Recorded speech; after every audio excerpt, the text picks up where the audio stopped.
सो भाइयों ऐसी बात है कि PSL इज़ बैक। इसकी कोई खास प्रमोशन तो ये कर नहीं रहे थे, किसी को पता भी नहीं था कि PSL शुरू हो गया, लेकिन कंटेंट जो है ना वो बेहतरीन किस्म की आपकी प्रमोशन कर लेता है। इतना बेहतरीन मैच हुआ, पहला मैच सुपर ओवर में चला गया कि पूरे पाकिस्तान के अंदर बात ही फैल गई कि भाई को सुपर ओवर में मैच चला गया। PSL की क्या ही वापसी हुई। बदकिस्मती देखें, PSL तब बंद हुआ था जब हमारे दिन के तकरीबन 300-400 केसेज जो है वो रिपोर्ट हो रहे थे, लेकिन अभी जो है 2-2 हज़ार पे हम पहुंच चुके हैं और अब दोबारा से होना पड़ गया PSL। मैं इस मौके पर उन लोगों को भी रिमाइंड कराना चाहूँगा, जब हमारे केसेस कम हो गए थे तो हम कह रहे थे कि केसेस जो है वो बाकी कम होना शुरू हो गए, तो ये कह रहे थे कि गवर्नमेंट जो है वो नंबर छुपा रही थी। अब ये सब लोग चुप हैं। अब वापस वो लोग जिंदा हो गए हैं जो कह रहे हैं कि नहीं, ये गवर्नमेंट गलत नंबर बता रही है, ये कोरोना तो है ही नहीं। हर चीज में हमने इनकार ही करना होता है क्योंकि हमें सब कुछ पता है।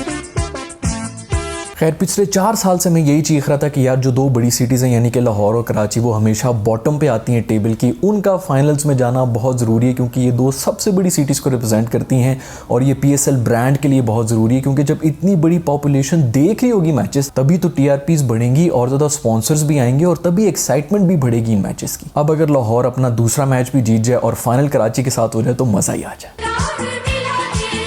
खैर पहले बात अगर कर लें कराची की, तो कराची चला गया फाइनल के अंदर और क्या ही जबरदस्त किस्म का थ्रिलर हुआ है। सुपर ओवर में मैच चला गया और अगर सुपर ओवर की बात हो और आमिर की बात ना हो, क्या कमाल किस्म की बॉलिंग कर दी है। इस बॉय को हमने नेशनल टीम के लिए सूटेबल ही नहीं करार दिया है। हमारी जो इस वक्त कोई 3500 बंदों की टीम अनाउंस हो चुकी है, उसके अंदर इनका नाम ही नहीं है क्योंकि हमारी मैनेजमेंट को ये लगता है कि हमारी बॉलिंग के अंदर इतना ज़्यादा एक्सपीरियंस है। कोई नए वकार और वसीम आ गए जो कि माल्टो से भी बॉलिंग करा के ऑपोजिशन को आउट कर लेते हैं, तो हमें एक्सपीरियंस किस्म के बॉलर्स की तो ज़रूरत ही नहीं है। खैर क्या बेहतरीन किस्म की बॉलिंग की है, मैं कहता हूँ बिल्कुल डॉट यॉर्कर्स मारे हैं 5 सुपर ओवर के अंदर, अगला बंदा कुछ कर ही नहीं सकता। खैर जहाँ तक बात है आमिर भाई की ना सेलेक्ट होने की, उन्होंने उसके जवाब के अंदर जो है वो पिछले दिनों एक बेहतरीन किस्म का ट्वीट भी कर दिया जिसके अंदर वो हमारे कोच, चीफ सेलेक्टर और पता नहीं जो कुछ भी वो हैं, मिसबा साहब के ऊपर टॉन्ट कर रहे हैं। भाई जो थोड़े बहुत चांसेस थे ना आपके टीम के अंदर आने के, अब वो भी नहीं होंगे क्योंकि टैलेंट के साथ साथ थोड़ी बहुत तमीज भी होनी चाहिए इंसान में। एक दफा ड्रॉप क्या हो गया आप टीम से, आप बिल्कुल जो उतावले हो गए। बात जो कि अब मिसबे साहब के ऊपर आ चुकी है, तो मैं आपको यही बताना चाहूंगा कि मिसबा साहब को टुक टुक टुक टुक टुक टुक इस किस्म की बातें कर करके ना हमने उनको एक स्पेशल पावर दे दी है और वो स्पेशल पावर है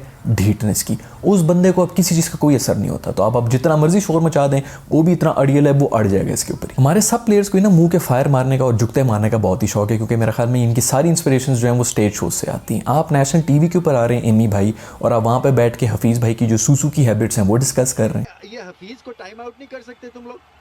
नहीं, ये जरूरी है उनके लिए, ये चीजें बहुत जरूरी है उनके लिए। भाई 2 ओवर से कह रहे हैं मुझे सुसु आ रहा है। Brilliant brilliant, keep it nice and relaxed.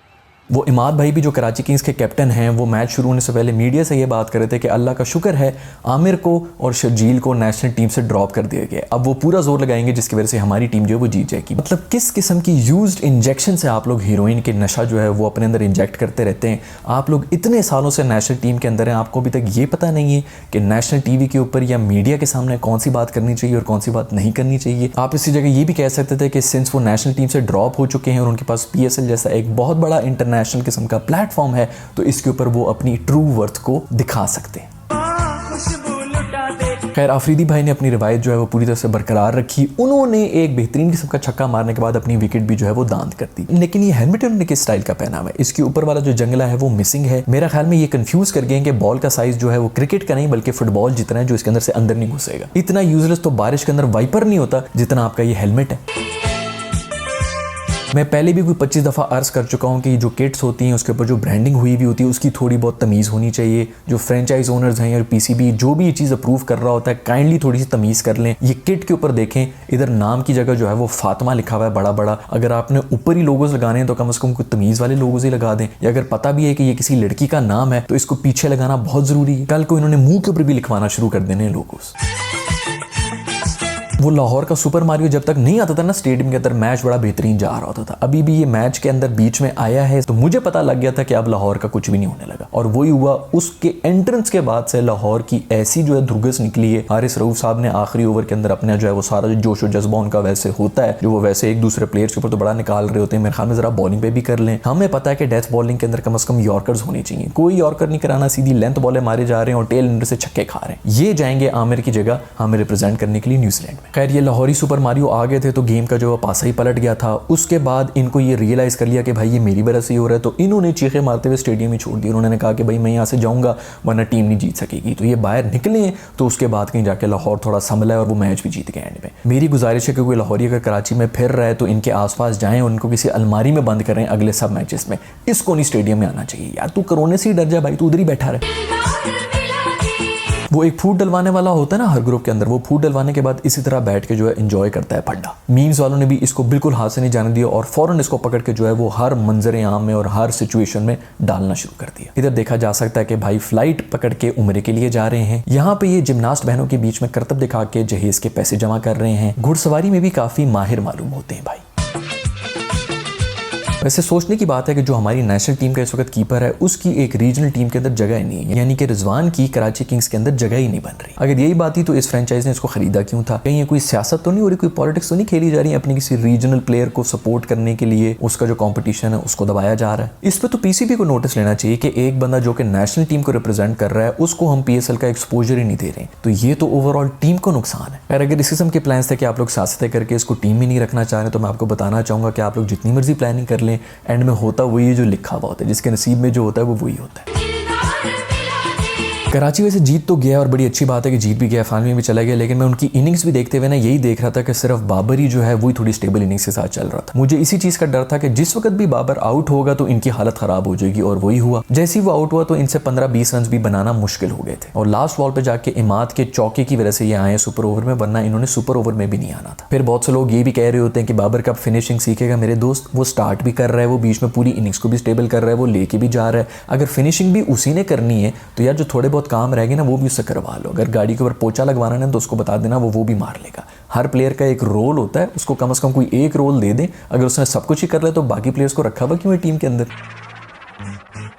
वैसे यार जो कुछ भी हो जाए, हमारे जितने भी पॉलिटिशियंस हैं हम उनको हर वक्त बुरा भला कहते रहते हैं, लेकिन ये लोग हमारे सपोर्ट के लिए हमेशा बाहर निकले। अभी देखें कोरोना के टाइम्स हैं, बहुत ज़्यादा खतरा है बाहर, लेकिन फिर भी हमारे पॉलिटिशियंस जो हैं वो ग्राउंड के अंदर आए हुए थे। उन्होंने हमारी टीम्स को सराहा, उनको पूरी तरह से सपोर्ट किया, इसलिए मैं उनका थैंक यू करना चाहूँगा। Thank you might.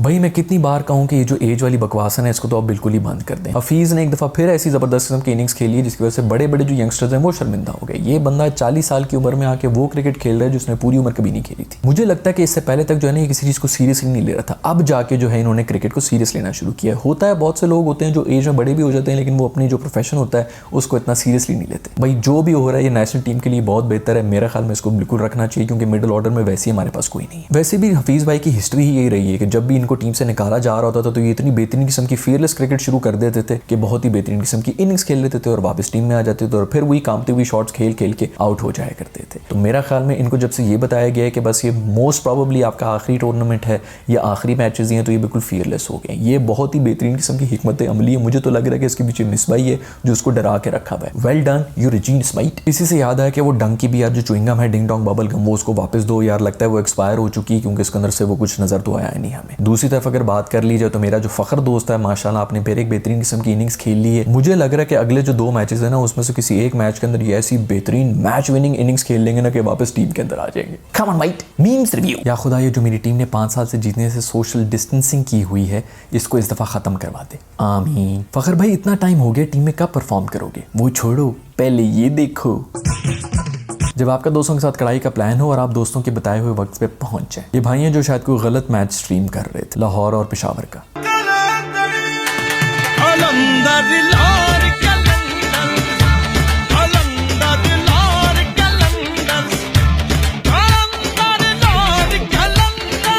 खैर अभी के लिए इतना ही। बाकी जो मैचेस हैं उनके बारे में मैं बात करूंगा जब मैचेस खत्म हो जाएंगे, तो फिर एक और एपिसोड में आपको मिलूंगा। अगर आपको ये वीडियो पसंद आई है तो आप लाइक के बटन को छू के इसको नीला सफ़ेद जो भी आजकल हो रहा है वो कर लें। और अगर अभी तक आप लोगों ने इस चैनल को सब्सक्राइब नहीं किया हुआ तो यहाँ पर मैं अपना पीले रंग की शक्ल वाला गोलू दे रहा हूँ, इसको छू लें और CB आर्मी का हिस्सा बन जाए। I will see you in the next video. Bye.